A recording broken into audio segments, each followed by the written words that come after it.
Is everybody good? How are you, Music Portland? It's pretty good for a rainy night. Let me see. So, as ever, I have a couple of sort of updates and things that are happening. Get you guys all in the know before we dive into SYNTH, which is going to be super exciting. Because we are, they may reiterate this, but Portland is recognized globally as the epicenter of modular synth manufacturing. It's, and it's this thing, I don't really get it. I'm excited to hear what these guys have to tell us, but it is one more way that Portland is like the most important place in the world. And, obviously, I live and breathe the fact that Portland is the most important music city on the planet. And, it's a reality that works for me, and in some cases it's actually true. So, I'm Meara. I think I know everybody, but in case I don't. So I and Chris Young of Vortex Music Magazine had an idea about 5.5 years ago, started talking with people. 4 years ago, we assembled into a nonprofit trade association. There are a number of current and ex-board members here. There's Tyler Stone, who is Iron Woman. She's been with us from the beginning. We've got Rose Gerber, who has recently come on with us. Philip Graham, he's my husband, but he didn't have to, and he did anyway. So it's really been great, but I think Music Portland is definitely, it is a community, and these events are, I think, the best part of it. Being in a room where nobody says, you do what? And having everybody here be excited about what you do and to be able to talk about your endeavors in music without loud music playing. I always have people saying, you should have a band. It's like, nope. There's a lot of that. But we are so thrilled everybody's here. How many people are first timers to First Monday? Oh, that's awesome. That is great. Yeah, I think, once you sort of see what it is, it's not scary, it's just fun, and it's really important to build our community and have us all know each other. That's how industries are strong. So I have some notes. Portland Music Month. How many people know what Portland Music Month is? Woo! Okay, so we got maybe half the room. Okay, we got a promotional thing. So Portland Music Month was established last year. Portland City Council designated all of January at our request to be Portland Music Month. We engaged last year 15 venues. They booked shows. They paid the artists what they were owed, and they took what they needed, as a venue, but they added a $1 upcharge on the ticket. That $1 went into the musician grant fund. Then we had sponsors. Half of their money went into the promotional campaign that tied all these shows together and got people out on cold winter nights, and the other half went into the grant fund. Omicron drove a truck through last year's Portland Music Month. So we're calling it our proof of concept year, which just feels better than failure. So,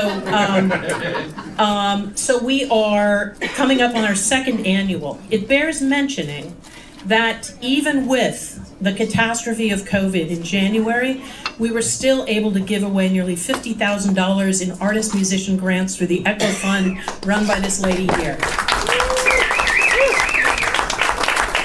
And I would like everybody who received an Echo Fund grant to raise your hand.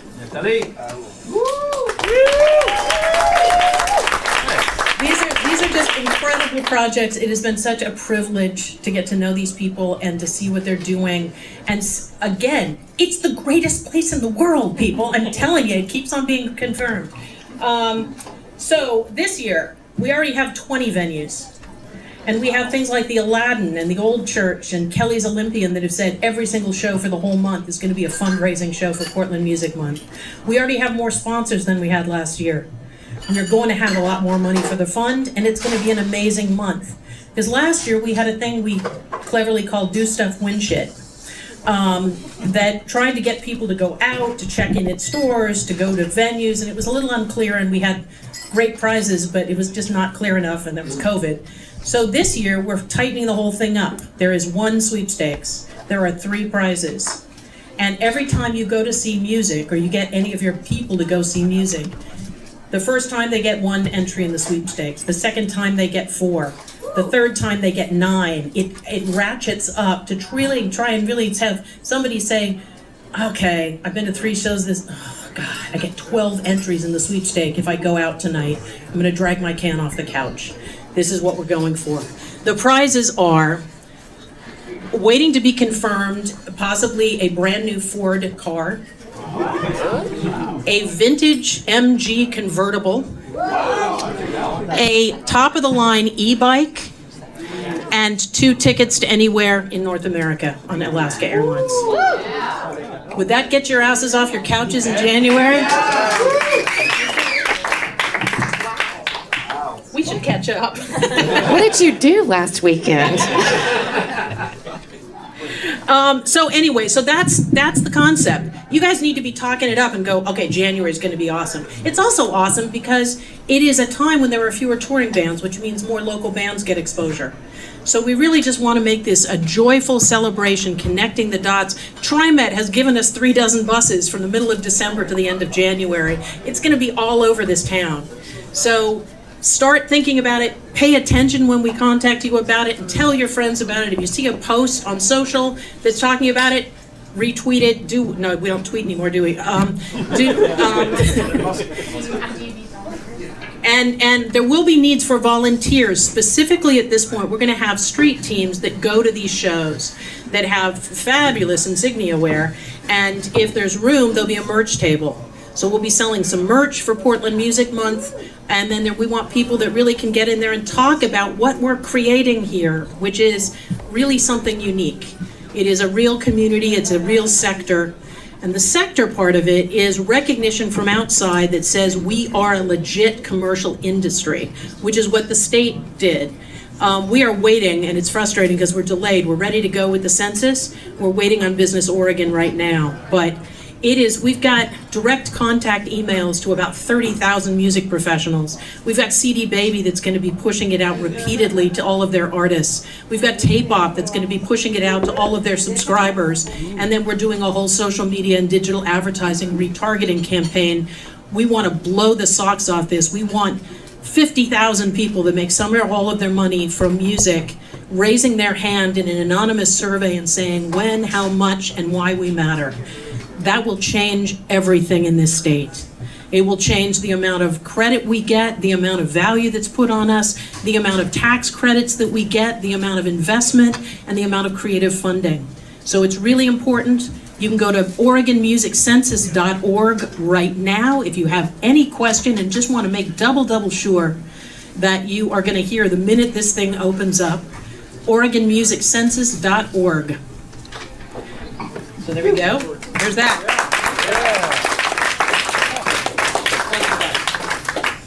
Oh yeah, vote. And actually, on vote, Missy put out stuff saying vote like music depends on it, because it does. We put out, did anybody look at the candidate responses that we posted through the last newsletter? Woo! Some people care, and some people don't care. I can't. You just have to go to our website. Make your own decision. What we can do is we can give you information. As a nonprofit, we can give you information.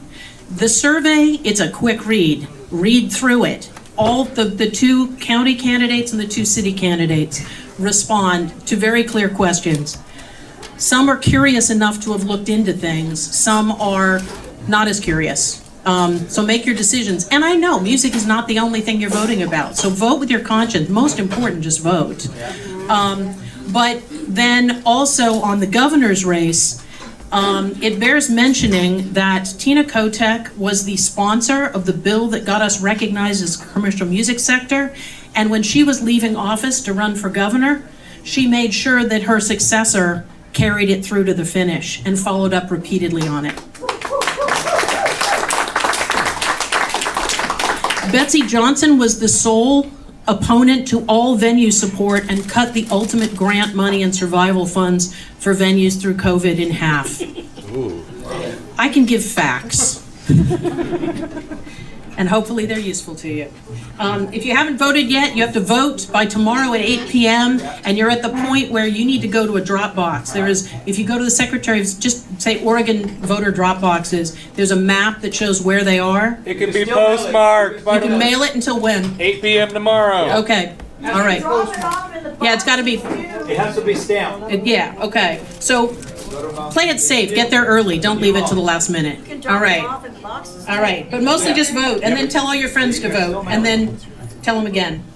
And then the final thing I'm going to say is we have partnered with a group called Bloodwork Northwest, and there is a radical shortage of blood in the blood banks. And every time there's enough blood, somebody dies.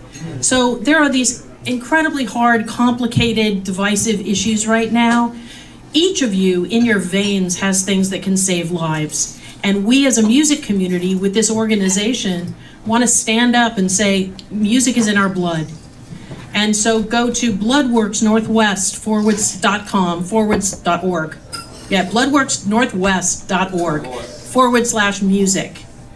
And it is a place where you can sign up, you can find out your nearest blood donation place. They are going for 20,000 new donors or re-engaged donors before the end of the year.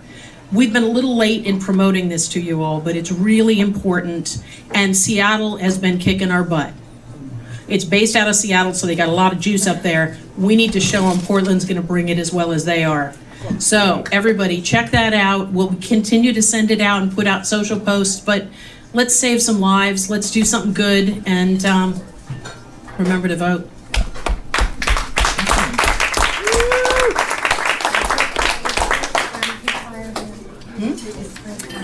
Chris, are you here from Campfire? Chris? No? Nobody in the back there? Don't want to harass any diners? Okay. All right, well, we will do it. Campfire Audio has been an amazing partner. Last year, when Portland Music Month was nothing but an idea, and my yammering lips, and Campfire Audio said absolutely, and they gave us 2 fantastic in-ear monitors to raffle off. And we held them out because we wanted to make sure that they were going to the music community and not to a music fan that wouldn't know what to do with them. So we raffled one off, I think, in August, and then this is the second set. It's a Holocene. Do you want to say anything about them? They're really awesome. My husband would like to win them. Oh, really? And he's holding them for you. And he will be patted down before he leaves the room. Yep. So this drawing, typically you'll have tickets, but this time the drawing is open to anyone who is a paid member of Music Portland. And if you're not a paid member, could you just give us a quick spiel on that? First of all, it's the best odds you ever had. Only 320 people have ever stepped up to just pay a little bit. So now you guys are all members, which means I love you very much. If you have other people, just tell them, chip a little bit in. Together we can make this thing grow and get even better. And membership just allows us to really stand with outside funders when they say, well, how many paid members do you have? It helps. It really does help. And it's like $3 a month. So hopefully that's not too hard for anybody, but it really does matter. And it buoys our spirits enormously. So every time. All right. So I have a random number generator and I'm going to press the button. And the number is 152. Hold, please. This is old school. I am old. Okay. 152 is Rebecca Miller. Is there a Rebecca Miller Musician in the house? Rebecca Miller. No? All right, well, she will get them. The backup, there's a backup too? Well, let's do a backup because last time Oh, we that's had right. to go through 2 backups. We actually had somebody that said, I don't want the in-ear monitors. I'm too old for that. Give it to a young person. That's what he said. Okay, the next number is 160.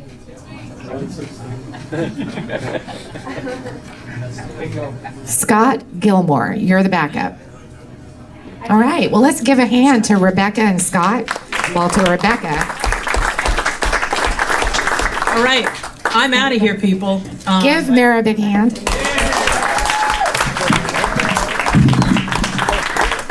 You got 2 cars over the weekend. Hey, I've been busy. Not badly, lady. All right. So now we're gonna move forward with our panel tonight, and this is going to be really exciting. It's going to be exciting for you because I'm going to take a very limited role in moderating. I'm going to tell a funny story, and then I'm going to introduce some people to you, and then we're really lucky to have Frankie Piacentini, who's going to be here to help moderate. You're going to moderate this panel. It's going to be great. In a moment, Piacentini. Pass it. Okay. So that's the second time I've done that, but Frankie and I are buds. He has a studio just right down the street called Page Street Sound Lab, and my husband and I actually got to record a video there and a couple of songs. It's great. Anyway, I'm gonna introduce some panelists to you in just a moment, but we've got 3 really big experts who are also very funny. I told them, no pressure, just be very funny. And I wanted to also, the funny story I have is there are a lot of different people here, and I was telling the panelists that it's like every level of person who would be interested in synth, and I would be what you call aging entry level.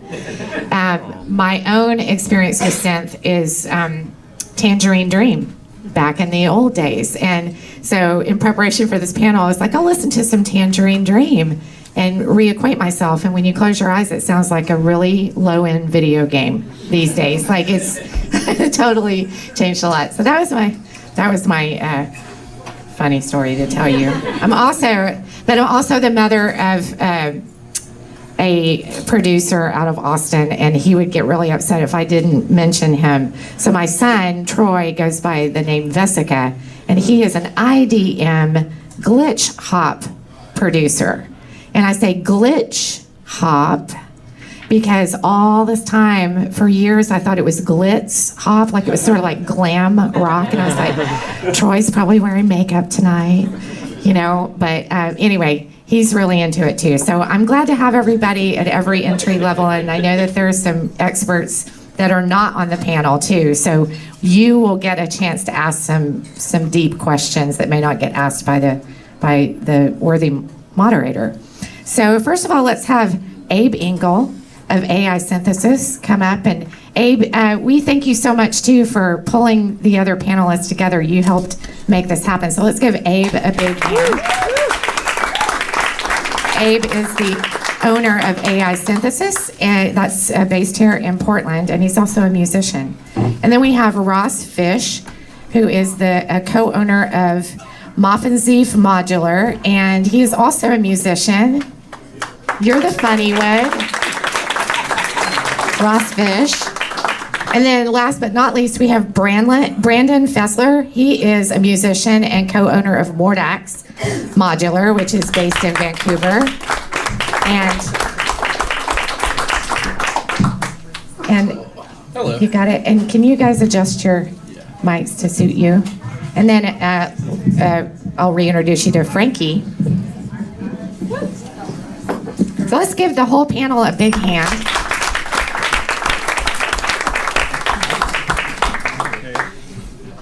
And the 3 of you told me that you've participated in these types of panels frequently and recently. Yes. So they're old hands. Waveform PDX synthesizer show a couple weeks ago. 3 of us plus one other, Jay from Schlafly. Yeah. And we mostly talked about trauma.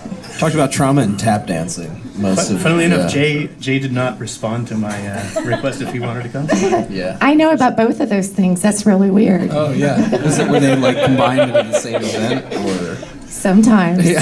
I'm from the South. Oh yeah. There you go. That'll do it. Yeah. Well, Frankie, I'm gonna. Could you? We do want to try to have an introduction that's a little more in depth, but I thought what we would do is like turn it over to you. Tell us about who you are, Okay. and then we'll lead it back to a discussion with the rest of the panel.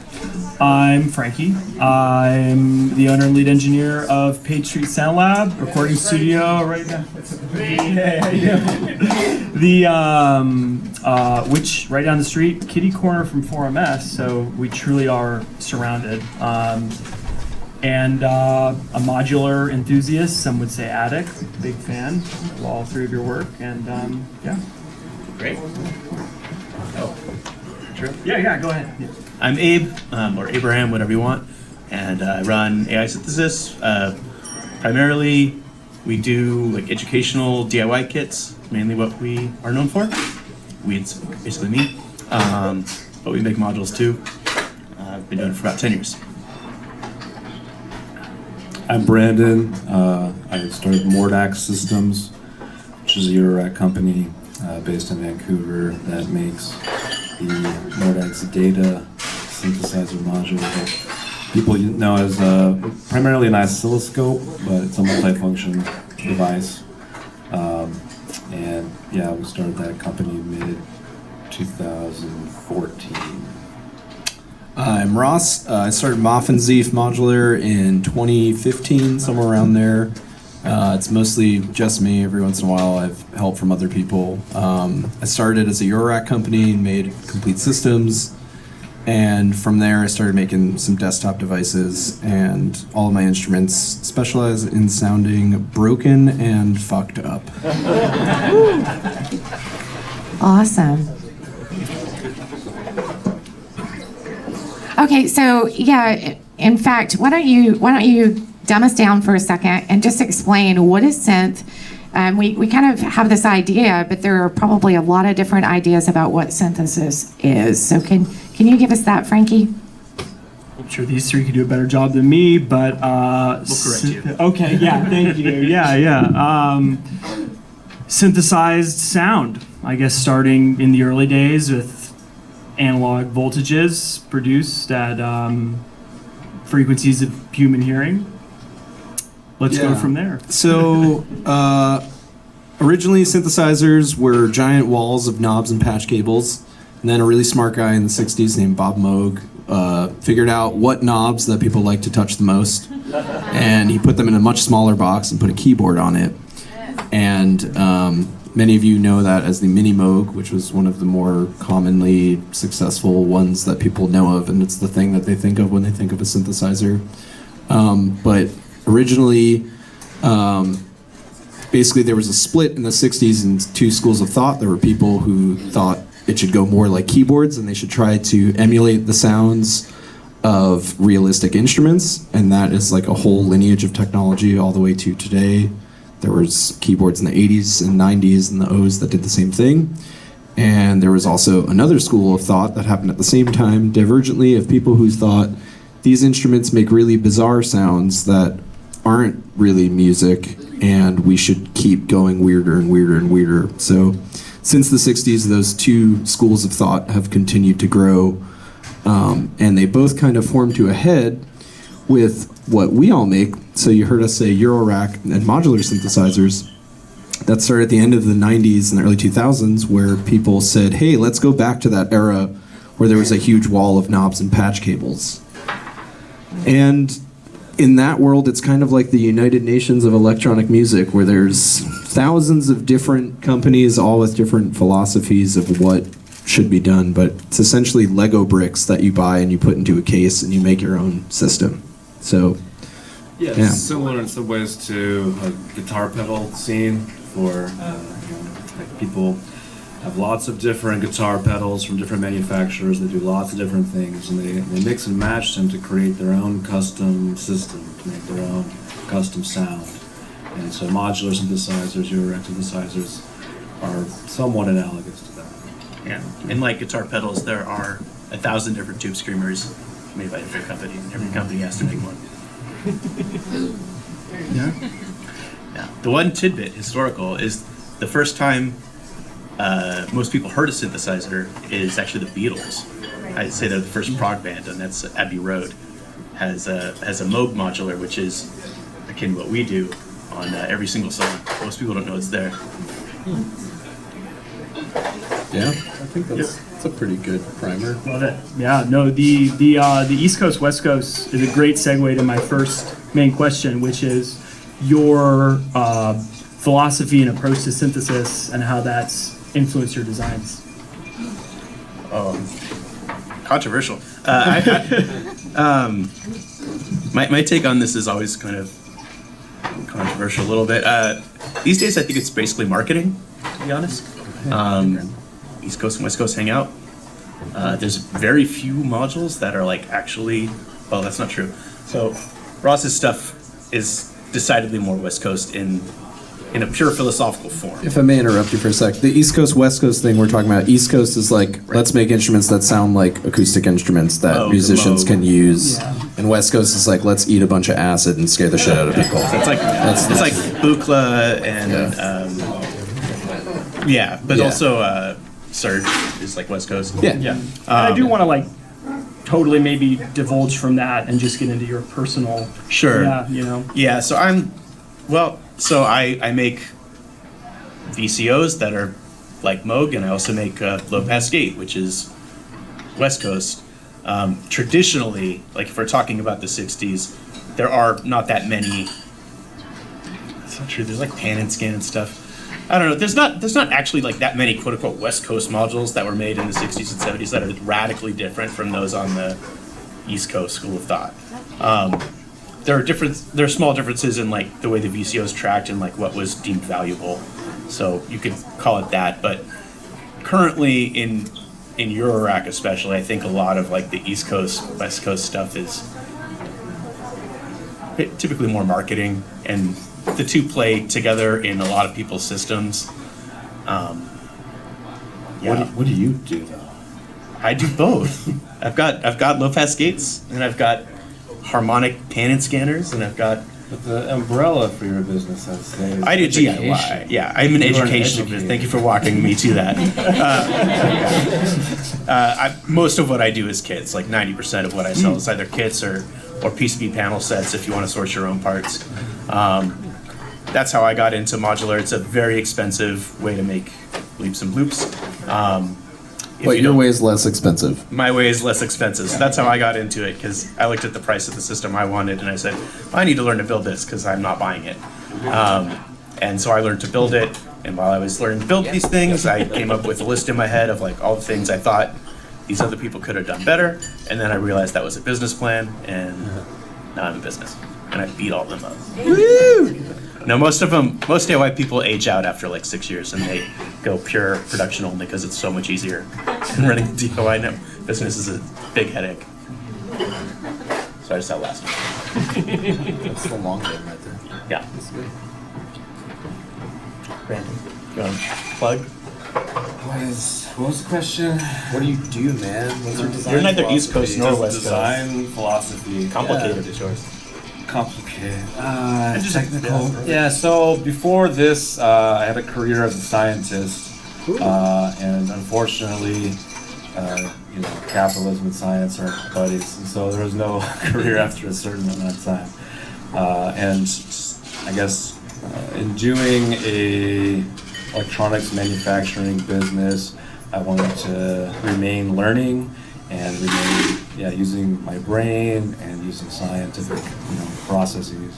And so I ended up making a company that makes kind of like test equipment almost. Like an oscilloscope is something that lets you visualize voltage. So like a sound wave you've seen like on a computer or something, that's basically an oscilloscope. But you can also use it to see things that you can't hear. And so we talked about modular synthesizers being like a big room of patch cables. It looks kind of like an old telephone switchboard. And what goes through those cables is audio that you could hook to a speaker and hear. But there's another thing that goes through them that is control voltages. And you don't hear them. They're not audio frequency signals. And what they can do is basically they act as a control signal for the parameters of the synthesizer. And so, for example, you could have a control voltage signal that's going to the volume of the synthesizer, and it acts like a hand turning the volume up and down. If you do it quickly, it's kind of like a tremolo for a guitar. but you can send those control voltage signals to all of the parameters of a synthesizer, not just the volume. You could filter. You could change what the oscillator's doing. What the bass voice is, and so it's really useful to be able to see what those signals are, because with Eurorack modular synthesizers, it's kind of the Wild West. There's so many different takes on things, different companies. There's no standards, and so you might be wondering why something isn't making sound. But if you can visualize the electricity going through the wires, it might elucidate what's going on. Yeah. And your company does it still to this day the best. Which is, yeah. So Brandon's thing is like the ultimate Swiss Army knife of like analysis tools that you would need. So that's a good yeah. first module to yes. learn. And it's a must-have if you're a maker, which is nice for you. And yeah. I get to trade with everybody because they like to show off their products using a screen. If you don't have one, no one's going to come to your booth. They're going to. You have to Yeah. go to the next booth, and they've got it. They're just going to walk right past you. I couldn't live without my data. Yeah. But Brandon, you said to me one time when we were hanging out at your shop, you said to me, you should only make stuff that you want to make that you think the world needs. Otherwise, you're just making useless shit to throw in landfills. So I think data does that. Yeah, as a designer, the best products are those that are made by people who want to make them, either for themselves or someone they know. There's a lot of ways to make money, and there's a lot of things you could make. I'd say, much like the guitar pedal market, the Eurorack market is flooded with clones of, low-hanging fruit for quick cash. And while that might make good business sense, it's not very interesting. It doesn't allow for something like this to live on very long if everyone's just copying a copy of a copy. Right. Many of us have dabbled with synthesizer. There's a couple of acronyms I'm scientists myself. Cool. Could you guys just give us a couple of the acronyms you use, like NORAP and GFO or whatever? VSO or VCO. Yeah. Just give us those so we kind of know what we're talking about. Thanks for speaking up about that, because Yeah, we were going to keep going. in our own little world all the time, we speak in acronyms. So I thought all these are legit. This way I got an ask, please. Yeah. So Eurorack is the name of the format of the synthesizer. Format-ish, which describes the geometry of the faceplate. So these things screw into aluminum rails, and it's like a metal panel with a bunch of circuitry behind it. And there's knobs and switches and jacks on the front of the metal panel. And so the actual shape of the panel that has been somewhat standardized so that you can buy a Eurorack case, which is going to have those rails and a power supply. Kind of like 500 series. I don't know if anybody in the studio knows 500 Or even audio rack units like you would use in the studio. 19-inch rack. Yeah. That's a standard. Yeah. But it doesn't come powered.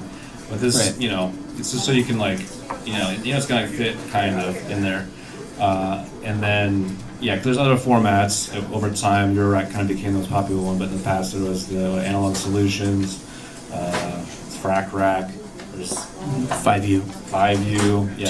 MOTM. There's a bunch of different flavors, but this one kind of became, over time, commercially, the most popular one, and so the most makers on it. That's because so there's no format, it's format-ish. The height is basically uniform, and that's about it. And then the voltage, you have plus minus 12 volts and 5 volts. But sometimes which is that's usually reversed.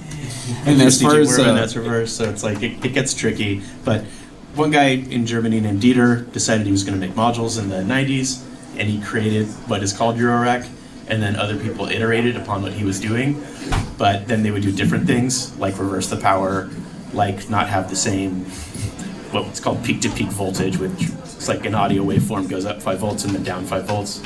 They would do different ones, and there was no standard has ever been made, and if you tried to make one now, you'd have to kick off, half the modules and say, well, those are technically not Eurorack, and they would have their own weird name. It's kind of cool that Eurorack became the standard, because Dieter Doepfer, who made the initial standard, Doepfer is still a company, a pretty big one in the business, but he actually got his start making electronic music for Kraftwerk, in Dusseldorf. And and Kraftwerk is kind of one of the the paradigm shifts in music, Kraftwerk led to techno, electro, hip hop, everything. And so it's cool that his company eventually made this whole other branch of music technology that pays our rent. And as far as the three-letter acronyms you were referring to, so all of the concepts and all of the circuitry is exactly the same as a keyboard synthesizer. So when you hear the words oscillator, envelope, amplifier, these things that are very common on all of the famous synthesizers, the only thing that's different about that delivery versus the modular is the two letters VC, which stands for voltage control. So the big difference between a keyboard synthesizer and a modular synthesizer is that every single one of those knobs in a perfect world has the ability to be controlled with an external voltage that can be moved up and down. And that's where the word modular comes from. So it's like every node of the circuit is an input or an output that you can then do things that you wouldn't normally be able to do with a keyboard. Because in a keyboard, oftentimes those knobs are controlling multiple things, or they're hiding other parts of the circuit from you. So it's like the big kind of splitting off point, yeah. And what about your philosophy, Ross? I solve problems that don't exist. That is my design philosophy. So when I got interested in all of this, the reason I wanted to make things is because I wanted things that nobody would be dumb enough to design and make. I wanted things that I was spending a lot of time in music trying to make my music sound broken and trying to get devices I had to sound broken and going through these iterative processes to get there. And I said to myself, what if I made things that started off sounding this way from the beginning? And I have a very, very small customer base. But rabid. Yes, but rabid, yeah. So, yeah, man, it's a long-winded one. For example, Ross, the favorite module that he makes that I have in my system is called the dial-up. Yes. Do you remember the sound of a modem in the 90s? Yes. Yeah. Well, that's what you make music with. Well, and the first time forever in music technology history, you can now control that sound with a control voltage. What problem does that solve? I have no fucking idea, but you can do it. So, And then the dial-up. yeah, so, and that really comes back to, like, if we're going to kind of, like, pull the camera back here, in all of my favorite music, and I am somebody who likes traditional Western music. It's like I make these like whack job, harsh noise devices and glitch devices, and like I don't actually even like most of that music. But like when I listen to like, for instance, like my favorite like Motown tracks or like any great recording of a rock band from the 70s, all of the things about those recordings that I love are the imperfections in the playing of the musicians. So it's like in musicianship terms, that's like the feel. People always talk about drummers and bassists being behind the beat. And then the recording technology side of things, it's like I like low fidelity recordings. I like things that were mic'd incorrectly or weird. And for me, it's like when you stack all of those imperfections on top of each other, they make something really compelling. And I feel like that translates across a lot of different genres of music. So in terms of electronic music and the type of instruments we use, like my favorite synthesizers, and I'm sure if you guys have played with keyboard synthesizers in the past, you may or may not feel the same way, have all of these really weird settings and quirks and things about them that are kind of weird and different and not quite right, and that's what makes it nice, in my opinion. So like all these older analog synthesizers from the 70s, the reason why a lot of people like them is because the tuning is kind of wonky and weird. So it's like when you play a song across a whole register of keys, it's like some of the notes are kind of in and some of the notes are kind of out. And in the context of a song, it sounds really good. So it's like I'm kind of trying to go on that weird razor edge, like make things that just do the weird thing. So yeah, business is not going well.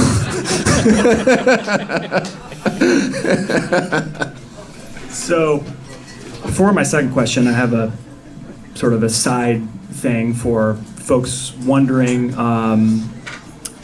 who wants to give their best VCO to VCA? How do we, the basic modules to get what is the timbre a lot of people are used to hearing when it comes to Like the traditional subtractive, yeah. I would say 2 sawtooth waves that are like a buzzy sound going into a filter, which is the thing that goes like this and does the punk thing where you're crumbling and opening, closing your mouth. And then that goes into a thing that changes the volume of it. And then if you make the thing that goes like this really intense and wet sounding, then you just created 80% of electronic music. There you go. Yep. Yeah. So VCO, VCF, VCA, envelope controlling the volume, and another envelope opening and closing the filter is probably what you'll hear on everything. Yeah. But now there's I have to say something. My son's music sounds a lot like it has wet farts in it. Oh, I'm sorry to hear that. And it's very pleasing Those to are me. Ross's modules. Maybe it's because I'm his mom. Different strokes, I guess. No smell. There's been a lot of specialization though, so a lot of people are now building racks that are just for audio processing. There's been racks that are specifically for hip hop music and DJ style racks that we've seen. So there's been increased specialization away from just like a mono synth voice, recreating a MIDI mode for 3 times the cost. Yeah, I heard a lot of people complain about that. And people are interested in modular synthesizers, and they describe, my system's like this. And it's like, well, you could have spent, $200 and got, a mono synth, or you could spend, $2,000 and make the same thing with a modular synthesizer. And yeah, it is an open-ended, choose-your-own-adventure space, and so yeah, you get people where they just want like their ultimate effects unit that they can process their guitar or their tape loops through. I got interested in it because I wanted to take what I was doing on the computer, but put it into hardware, but drum synthesis. So not anything, that tonal or more, percussive events. I mean, you still can't do that with a computer. It's still best in analog. Yeah. Yeah. Yeah. What famous artists are using those that need technology now? The modular synthesizer. So we have sold to. Depeche Mode just went on tour again. Yeah. Martin Gore has an amazingly large system, I think, with all of our modules in it. Yeah. So Depeche Mode, Dead Mouse, Maroon 5, Coldplay. Most of our customers are very wealthy, very bored people. Yeah. And then we got people that, are kids in their parents' basement, working on, tracks. So it really is a wide range. It's really popular in film composition, like Super popular. most Hans Zimmer and Junkie XL. They all have big systems. They're all real nice and like to nerd out on this stuff. Yeah, commercial sound design, it's a really useful tool. Yeah. Very, very useful tool. Like if you're doing proper sound design, like if you are in a post-production type of environment, it's actually, believe it or not, a much faster workflow than using a DAW or something like that. Yeah. It's a little counterintuitive to think that way, but I mean, if you think about it as like in the same way you would if you were a session musician and you're going to sit in on a tune and it's like, okay, I can lay this part down in like 45 minutes and leave. With the modular synthesizer, you're like, I can watch this one 15-minute pass and like perform all of the stuff and then cut it on an editing floor later instead of going through and like first building all of the instruments with software and everything. So Richard Devine's a really good example to bring up here. Oh, yeah. If you guys don't know who Richard Devine is, or if you've never heard of him, he's like a really, really far out there electronic musician. But his day job, he does like sound design for like Sony. He does all of the sound design in Tesla cars, like all of the sounds that Teslas make. It's like film, game audio, like all over the map. But he's a huge Eurorack enthusiast. I didn't know that about Tesla. Yeah, he just designed all the sounds for the Tesla car. Yeah. Wow. The car sounds like it's moving instead of stepping out of anywhere. Well, yeah, and all the silent, it's electric motor. Yeah. So you have to add engine sounds. Okay. Yeah, One and- way to do that is with yeah. the synthesizer. and user interface, everything. It's really insane. Yeah, so it's kind of like, like who uses microphones? Well, it's a lot of people. I'd say it's almost even more ubiquitous than traditional stringed instruments or something. Just because it has so many weird applications. Synthesizers in general now seem to be like outpacing guitars. Oh, definitely. It's kind of strange, like even in the like big box environments like Sweetwater and Guitar Center. Yeah, not modular synthesizers. No. I mean, like the umbrella. Music equipment. Because like most, when you look into a kid's bedroom in the '90s, you had an amp and guitar or whatever, and now you look in her bedroom and she's got a synthesizer and like a controller. So it's like there's been a transition. Yeah, laptop and a MIDI controller. Yeah, because you just do so much with them. It's true. A couple things now. So in Portland, I mean, you guys are all artists yourselves, too. You create music yourself. How much of the work that's being done in the synth community, because I know you all talk to each other, how much of it is sort of synth-centric and how much of it is synth-augmented? And, I'm thinking of like classical music and jazz and hip-hop and all these different genres that are happening.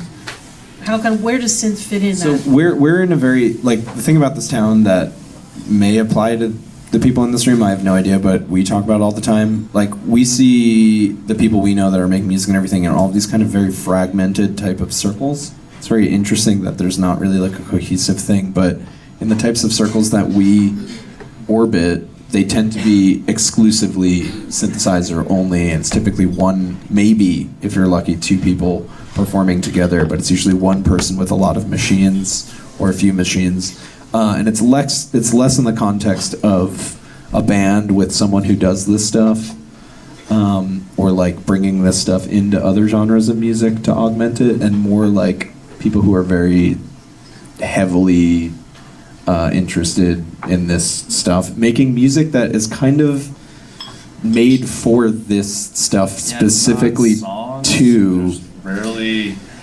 vocals, and if there is, it's not like poetry usually. No. It's a lot of instrumental music, but a lot of times it's not even music. A lot of times it's atonal. Mm-hmm. That feels kind of Portland, though. Like, if you go to Seattle, that scene is more like techno, and LA certainly is a lot more modular techno. Techno's a thing too, but I mean, it's all machine-centric, and not so much like a...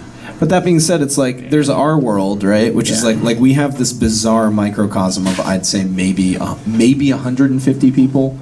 Is that accurate? Maybe a little more of these very, very, very nerdy, passionate people who aren't even, actually, they'll be the first to tell you they aren't musicians. Like, they're like collectors. It's like a very bizarre subset of people that are like, it's almost like they're demonstrating the equipment. They're not really, there's not a strong aesthetic, their background isn't in art or music or creative practices. Like, a lot of these people have like tech jobs, so it's very strange, because it's like one of the great things about electronic music, which makes it so amazing, and it's also the Achilles heel, is like some of the best people in electronic music have no music theory background, can't play an instrument, don't have an aesthetic background, and that's why they gravitated towards electronic music. It's like, well, yeah, and it's also like that's the first thing you'll hear in every interview with like any really successful electronic music is they're like, oh, I always wanted to make music, but I can't play an instrument. I don't know anything about music, so I bought this drum machine, and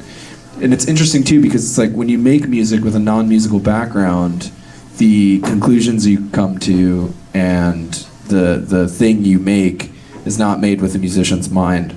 So it yields really amazing results sometimes. It also makes for some really terribly boring shows that I hate going to.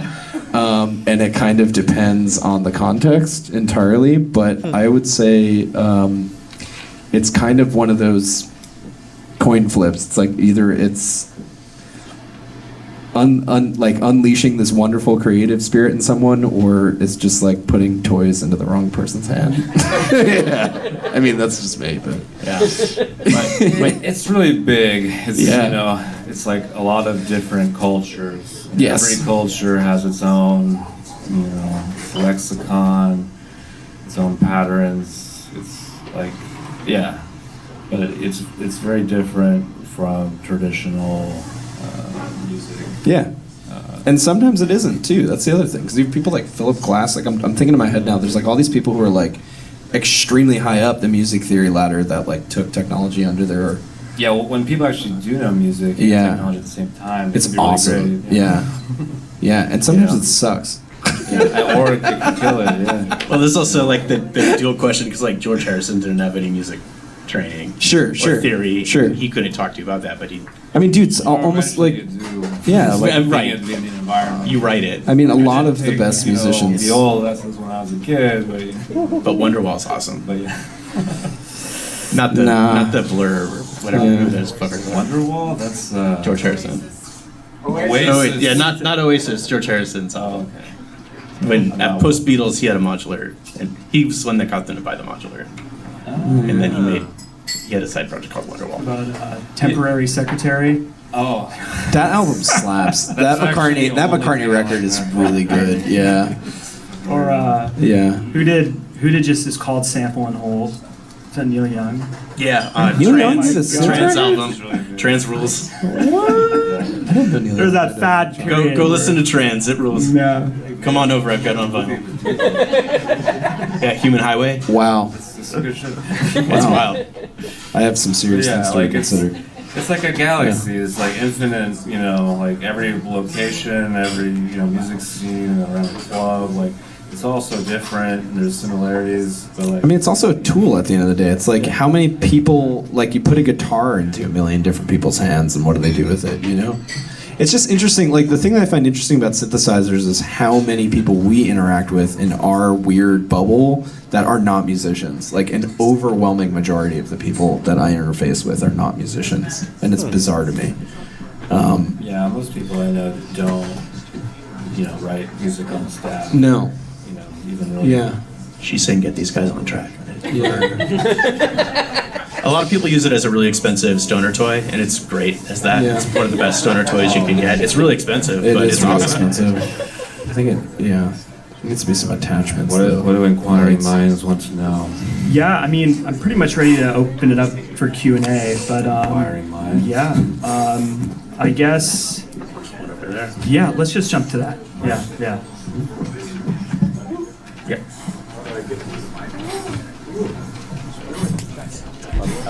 I'll just yell. Hello, music. Thank you. What would be the selling point for modular versus just like an old DX7 or something like that? As far as, I know it's more hands-on and tangible and less delving into little tiny screens and old manuals and stuff. But Yeah, less small plastic green buttons for sure. Yeah. What do you want? Happy accidents are a big part of it. Like if you're making as far as sounds. If you're making the sound effects for a movie, then definitely modular synthesizer. If you're covering Law and Order, DX7. Yeah, all the way. The DX7 though, you can't do what the DX7 does with a modular synthesizer. Like the Acme's DX7 Tycho, right? No, not with nearly the as three good. body. No, that is DX7 not a bell. DX7. Yeah, Get out of DX7 here. was just an arbitrary way to age myself. You need like it could be a Korg pre bell DW8000. synthesizer, yeah, a Jupiter, Roland Jupiter, After that whatever. Chelsea Yeah, FM talk, you're really gonna say that? A You don't play with synthesizer. three body. It's fucking There's only nuts. 3 of them. He has. Okay. Anyway, so if you depends want to on make, need. if you want to do anything, I would get a fixed synthesizer. If you have all the time in the world, get a Yeah. modular synthesizer. That's a great answer. Also, if you're interested in modular synthesis, you don't need a modular synthesizer. You can use, there's one online called VCV Rack, which is essentially the same thing as a modular synthesizer without the physicality of it. So you can explore creating all of the sounds in the same way. Totally free. Totally free. So anyone, People still buy our VCV Rack, just Google it. Totally free. If you're interested in this and you don't want to spend any money, that's a really good place to get started. It's not. It's hardware based. No, it's a computer software. program. It's a software. It's a But web-based. A lot of modules have been completely replicated. Digital modules in Eurorack, of which there are quite a few, have been completely replicated. So, if you're You a can fan test of drive Mutable it. Instruments, for instance, which is great brand maker. A lot of that stuff is actually there. It's not like oh, does this sound better or not? It's like no, that is it, because it's DSP based. Okay. Yeah.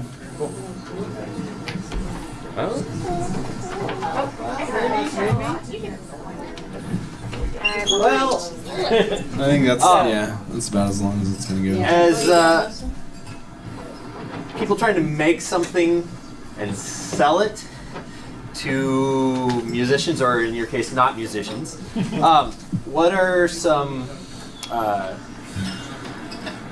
tricks, tips, takeaways for the business side of things, or in your rec, or as just people making sound producing objects to sell? Yeah. Wow. I've got two takes that I'll try and be quick on. One I'm gonna scrap. Don't do it for money. Yeah, I'll say that. I mean, I've been. There's better ways to make money. This has been Much my better sole ways. income for like 6 or 7 or 8 years. I don't know. I still make like half as much as I did at my day job that I worked at. I'll say I'll say one thing, which is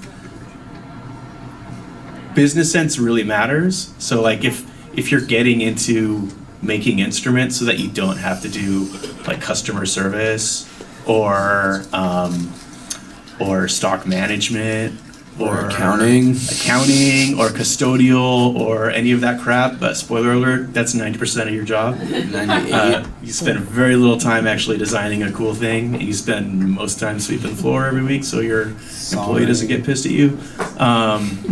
Or stock and Putting all that. knobs on pots. Yeah, like manual labor that will kill your back. I see a lot of duos go down the tube, and that's usually like one guy wants to be the idea person and the other person is like an EE, an electrical engineer, and the idea person has an idea and then the electrical engineer engineers it to death, and the product never sees the light of day and they all go out of business.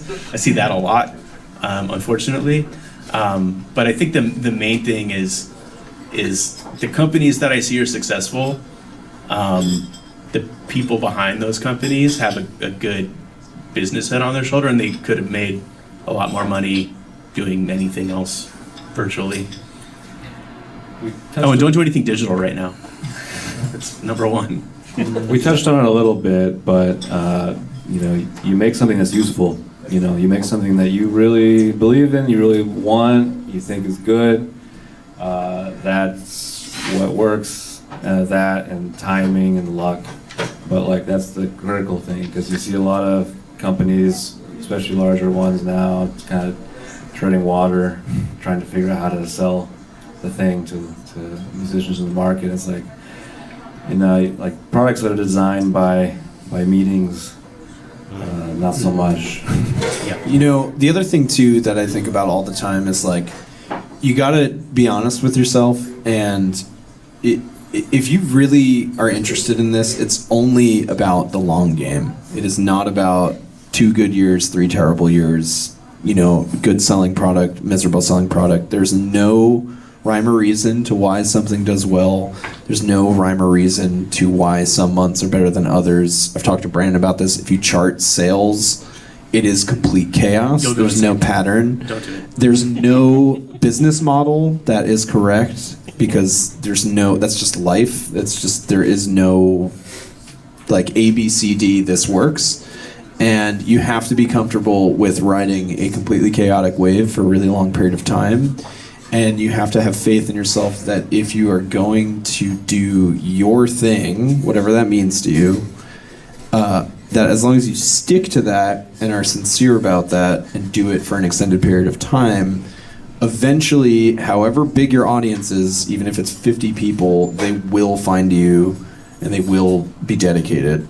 And you kind of gotta like grow and shrink and ebb and flow and move into the big space and leave the big space and hire somebody and fire somebody and hire 4 people and fire 4 people. And that's kind of par for the course with all this stuff. And there's some companies that do really, really, really well, and then they hit a brick wall and disappear. There are companies that do really poorly and then make a huge hit. There are companies that exist always doing poorly. It's It's like being a band. Yeah, you just find a way to do it, you know? And at the end of the day, it's like you can't do it if you're not actually passionate about it, because none of it makes any sense at all. I mean, making electronics in America with your hands. Very stupid. Very dumb. Very, very dumb.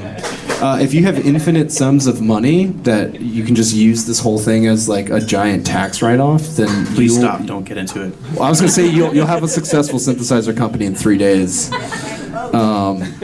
Yeah, I mean, you can't. I mean, our particular industry, like within the entire, like for perspective, if we can use NAMM, everybody knows what NAMM is in Anaheim, right? Okay. You think about NAMM, okay, and think about everything you know about NAMM. Think about the size of the synthesizer area of NAMM, okay? Maybe 1 floor, maybe, right? Of that, the Eurorack community makes up like maybe a corner of that. I think they stick us in the basement. Yeah. We're not even on that floor. They grew. They were in the basement Yeah. for many years, and now they have like a block on the main floor. And then within that block, we collectively are representing like a grain of sand in that block. So it's like, It's a niche.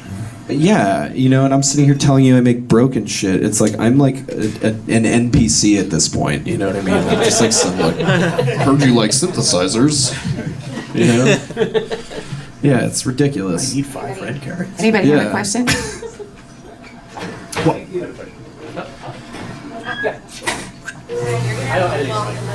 Okay.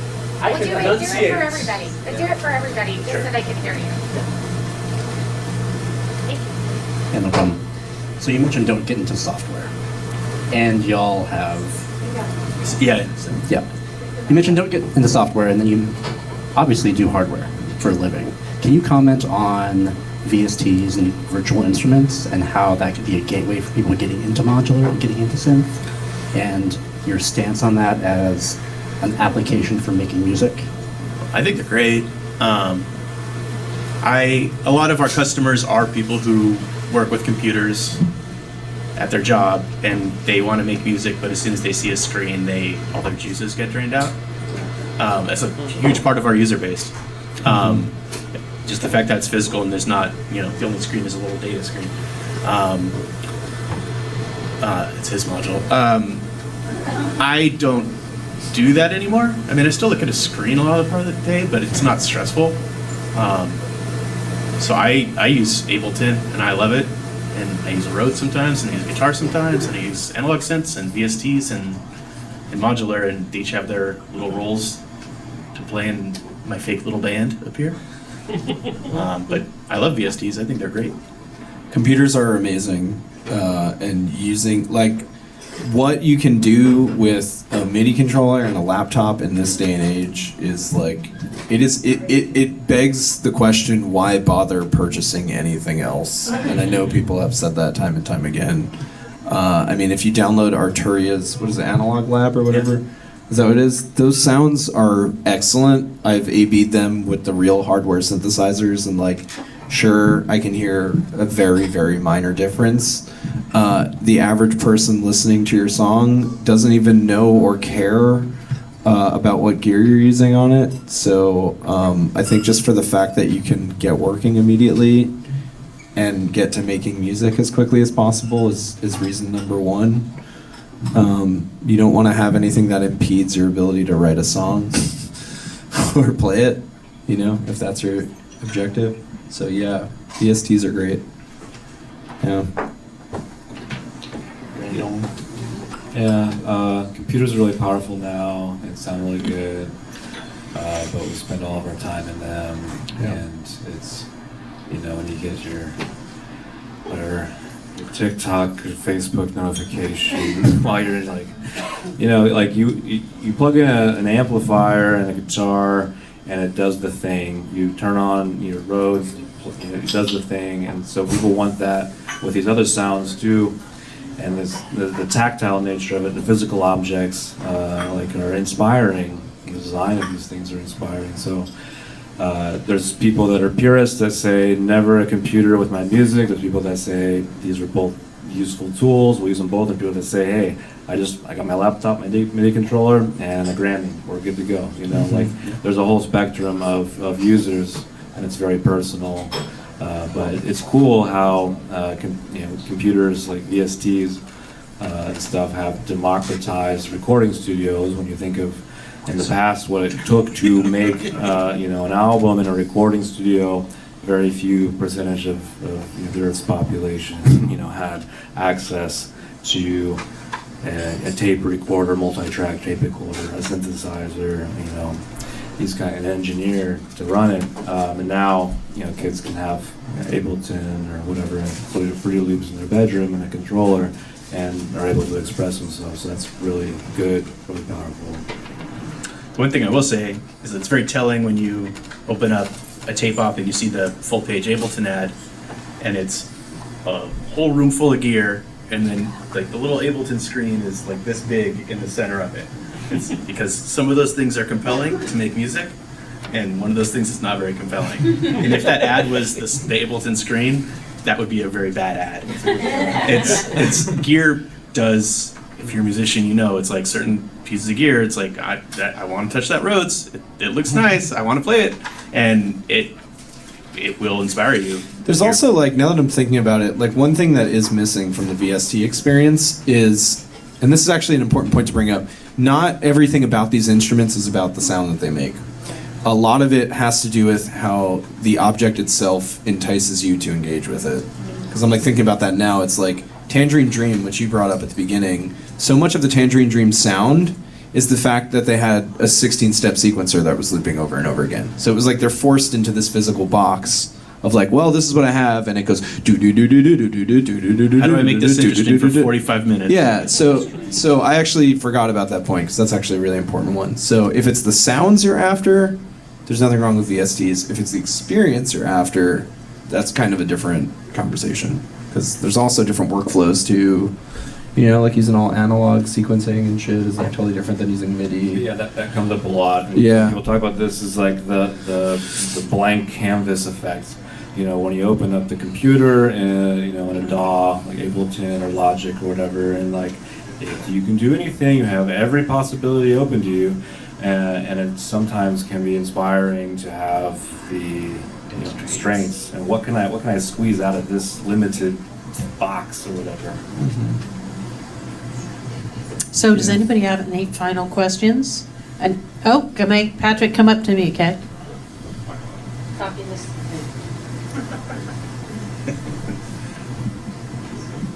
Sort of a continuation of what you're saying. So you mentioned earlier sort of the parallels between the modular world and the pedal world. And there's so many boutique builders out there, it's beyond, it's crazy. So my thought is, it seems like there's, between the pedal world and modular, there's a lot of, it's starting to come closer and closer together in some aspects. You have the microcosm or the LBX or some of these products. Do you see those worlds kind of colliding further? And how do you see Eurorack or modular evolving in that world? I'm saying this from a guitar player's perspective. I feel like guitarists don't think the same way as keyboardists do. Some of them do. Yeah. But they get guitar interfaces for Eurorack. Yeah, and I mean that not in like a negative way. I mean that like a guitarist has the mentality that I like to adopt of like, I'm in a band, let's play music, and a keyboardist is like, I'm in a band, let's talk for 45 minutes and not make any music. That's the end of my statement. A lot of companies that are still around that do modular synthesis started making guitar pedals, and then they eventually evolved into making modular synthesizers. And there's some pedal companies that dabbled in this and then went back. And there's not a whole lot that started as modular synthesizers and then went pedal. Can you think of anything? No, I'm like trying to think of like the '80s guys like Emu or I don't think Moog. so. Yeah, sure, yeah. I mean, technically he started with 5U with the Moog modular. Yeah. No, but yeah, the Moger Fogers were really popular. Yeah. But I mean, Bob EMF delays. modular synthesizers first. He did, yeah. He Yeah, did. but they went there. Yeah, What- Ingle was modular first. Yeah. I just don't understand this, like, there's this mentality that I never understood with guitar technology of people being like, what if I could make my guitar sound like this? It's like, why? You know, like I never understood that. It's like, why don't you just use that? Oh, I'm that guy though. I like that guy. Yeah, I am that guy. Like Adrian Ballou is fucking great. All right. I think we can go. These guys can keep going. They're gonna they keep on, like, something will spark. I think this probably is how they work. Something sparks, and then they all kind of ping off of each other, and then it all comes back. But this has been. How many people know way more now than they did when they started? Oh my God! Hey, wow! Oh my God! It's fantastic. Good job. No, absolutely great. You guys are excellent. You're going to stick around so people can hit you up for hard questions. Yep. All right. And Frankie, as ever, Frankie Just here appeared. soaking it up. Yeah. I know. Great. Thank you I guys. know. Yeah, thanks Thank you for so much having for us. having us. Yeah. Absolutely. Thanks, This is everyone. great. We're gonna do more, and we want to make sure we're Yeah. including those 150 synth folks. Yeah, most in. people don't give a shit about what we talk about. So. All right, a big hand for them.